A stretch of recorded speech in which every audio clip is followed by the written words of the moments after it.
Hey everyone, it's Father Marshall Shelley. I am back in my office, back in my role as Rector of St. Peter's Episcopal Church. It is just after my staycation has ended. I had a couple of Sundays off and about 10 days to take some time to rest and to Sabbath.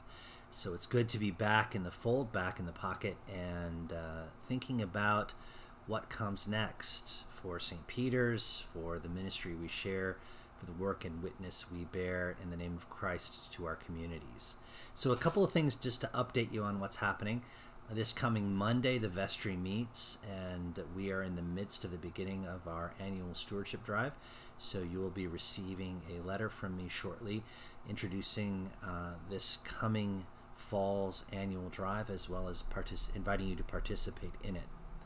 We have several letters that are going to be mailed out, as well as some opportunities to partake of social media in order to hear from people and hear some testimony about where our life is with St. Peter's right now and what we're called to do and participate in the life of Christ.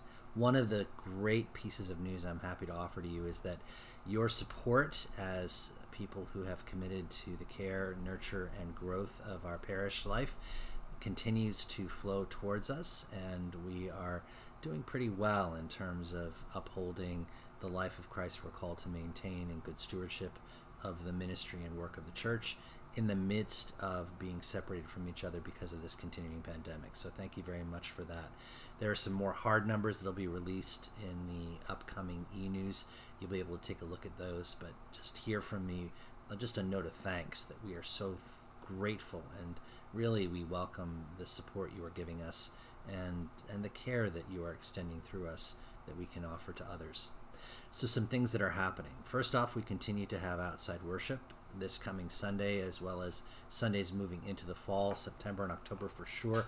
Every chance we get, we're going to be outside to worship, barring any weather events that might force us to move inside. We'll keep you posted on that.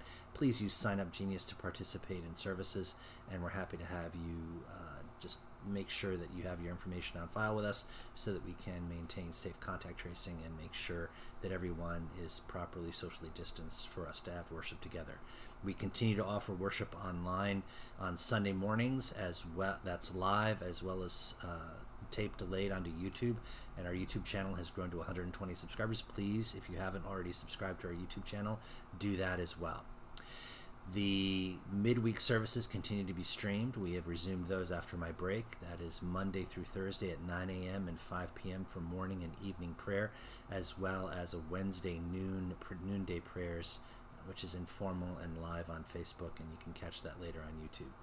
Please do also know that you are most welcome to participate if you have the time and the inclination for it in our Wednesday morning Bible study that meets via Zoom, and I hope you get a chance to partake in that.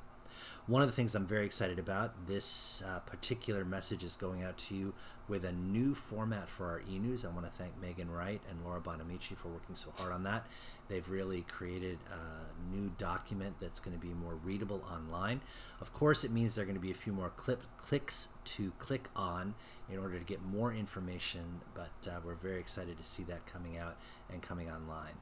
We are in the midst of a domain transfer, and that's been a little challenging for us. That's been the thing that's held up our new website coming online, but hopefully we're going to get resolved quickly and get the new website up and running, so you'll be able to see new content and also to see that managed in a more refreshing way, more contemporary and more effective way.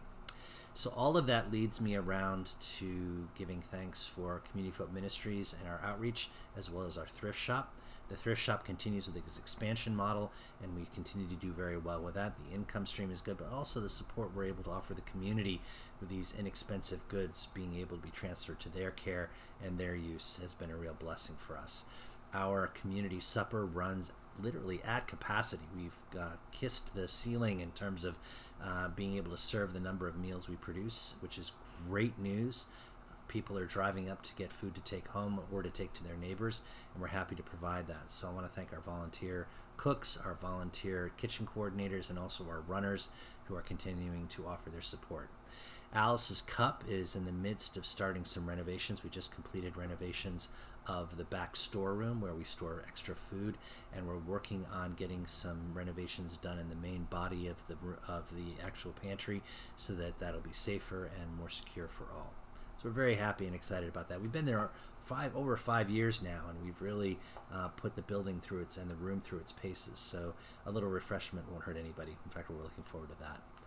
As we move into the fall, we're working on revitalizing and refreshing our formation strategies for everyone, every generation here at St. Peter's. You'll be hearing more about that in the weeks to come.